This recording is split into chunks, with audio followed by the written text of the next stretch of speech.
बुजुर्गों के आशीर्वाद से होगा बिजनौर लोकसभा में परिवर्तन। चौधरी विजेंद्र सिंह। चौधरी चरण सिंह के खानदानी परिवार ने दिया समर्थन। बसपा सुप्रीमो मायावती ने गन्ना मूल्य बढ़ाकर किसानों का किया था सम्मान। बदलाव होना जरूरी। आपको बता दें कि सांसद पद के लिए 19 अप्रैल को होने वाली प्रथम चरण के चुनाव को लेकर बसपा प्रत्याशी चौधरी विजेंद्र सिंह की राह आसान होती नजर आ रही है। लगातार गांव-गांव में दलित, मुस्लिम, जाट, गुज्जर और किसान यूनियन से जुड़ी बड़ी संख्या में कार्यकर्ता हर्षोल्लास पूर्वक जगह जगह एकत्रित होकर स्वागत और हर्षोल्लास के साथ माला पहनाकर उनका जोरदार स्वागत कर रहे हैं। कहा कि आने वाली नस्लें और फसलों को बचाने के लिए एक अखंड भारत और भीमराव अम्बेडकर द्वारा रचित संविधान को बचाने की जरूरत है। सभी को अपनी भागीदारी निभाने के लिए एकजुट होकर विजयश्री का ऐलान करना होगा। इस मौके पर जाट समाज ने गांव अलमासपुर में चौधरी विजेंद्र सिंह का स्वागत करते हुए वोट की चोट से बिजनौर लोकसभा सीट पर चुनावी बिगुल फूंकने का संकल्प लेते हुए जीत का आश्वासन दिया।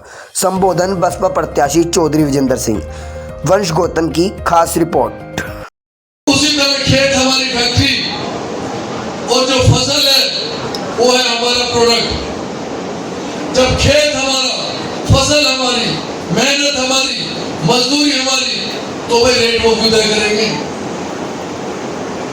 सबसे बड़ी बात है भाई, संविधान के तहत किसी भी कंपनी को, किसी भी फैक्ट्री को अपना माल बनाने की और अपने दाम पर बेचने की आजादी मिली हुई है। तो भैया खेत जब हमारा फैक्ट्री है और जितने मिल मालिक हैं ये है दुकानदार, तो ये बताओ, मैं आप लोगों से पूछता हूँ यहाँ पर सभी से, भाई हमें अपना माल का रेट तय करने की आजादी मिलनी चाहिए या नहीं मिलनी चाहिए? तो हमारा रेट को भी तय करें। 72 साल से भी ज्यादा आजादी को हो गए, लेकिन अभी भी हम उन कुरीतियों में जकड़े हुए हैं। जो लोग सत्ता पर काबिज हैं, मनमाने ढंग से किसानों पर जो अत्याचार कर रहे हैं, वो लगातार इसी तरह कि हम दिल्ली में ट्रैक्टर लेके जाए।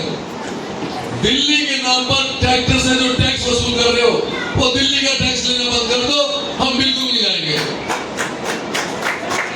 और कहते हैं पिछली सरकार का टैक्स वापस नहीं कर सकते।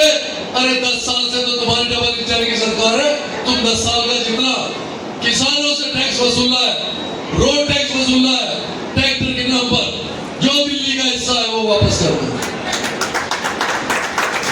जिस तरह हम लोग गाड़ियां लेते हैं, अरे गाड़ी के आरसी के ऊपर, गाड़ी के ऊपर लोन देते हो, भाई ट्रैक्टर पे जो लोन लेता है वो किसान परिवार से लेता है।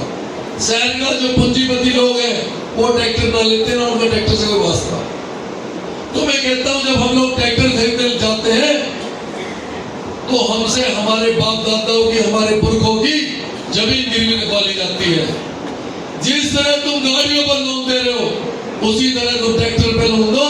अगर कोई हमारे परिवार का बच्चा ट्रैक्टर का लोन देने में, लोन उतारने में असमर्थ है, तो तुम ट्रैक्टर को उठा के ले जाओ, ना कि जो हमारे बाप दादाओं की जमीन गिरवी रखी हुई है उसको तुम नीलाम कर दो। लड़ाई मुद्दे की लड़नी होगी, लड़ाई कलम की लड़नी होगी और लड़ाई संविधान के तहत लड़नी होगी। आज हमारे देश की इंसानियत और संविधान दोनों खतरे में है। इन दोनों को बचाने के लिए हमें इकट्ठा होना पड़ेगा। दलित, मुस्लिम और जाट अगर तीनों पश्चिम उत्तर प्रदेश में मिला लो तो हम 72% से ज्यादा है, और जिसके साथ 72% हो, 28% वाले तो बाहर उसके लाइन लगा देंगे।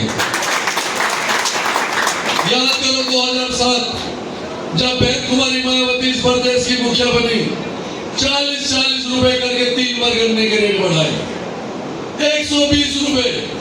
आज तक की सरकार में अगर किसी ने किसानों के सबसे ज्यादा रेट बढ़ाए वो है बहन कुमारी मायावती।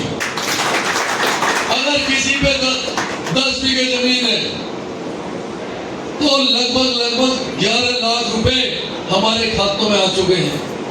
इन्होंने तो वादे करे थे कि 15 लाख दे देंगे, लेकिन बहन जी ने तो हमारे रेट बढ़ाकर 11 लाख रुपए कैलकुलेशन कर लेना, हमारे खातों में रेट बढ़ा के दिए। अभी की हाल की सरकार ने 20-20 रुपए बढ़ाए, बहन जी ने 40-40 रुपए करके बढ़ाए। हमें ये देखना होगा कि हमारे समाज को, हमारी कौम को कौन ज्यादा अहमियत देता है, कौन हमारी बिरादरी के साथ खड़ा हुआ है। आज समय है सर्व समाज की स्थापना करने के लिए। मंदिर, मस्जिद, जात, धर्म को हटाकर सर्व समाज की स्थापना करनी होगी। पड़ोसी को पड़ोसी से अच्छे रिश्ते बनाने होंगे, चाहे वो किसी भी बिरादरी के हो। जब पड़ोसी से पड़ोसी के अच्छे रिश्ते होंगे तो ये समझ लेना ये सिलसिला जैसे चालू होगा, पूरे गांव के अच्छे रिश्ते होंगे। और अगर गांव के अच्छे रिश्ते होंगे तो क्षेत्र में, समाज में अच्छे रिश्ते होंगे। और अगर क्षेत्र और समाज में अच्छे रिश्ते होंगे तो एक अखंड भारत का निर्माण होगा। और अखंड भारत का निर्माण होगा तो पूरे देशों में, पूरी दुनिया में भारत का एक अखंडता का अलग प्रमाण होगा।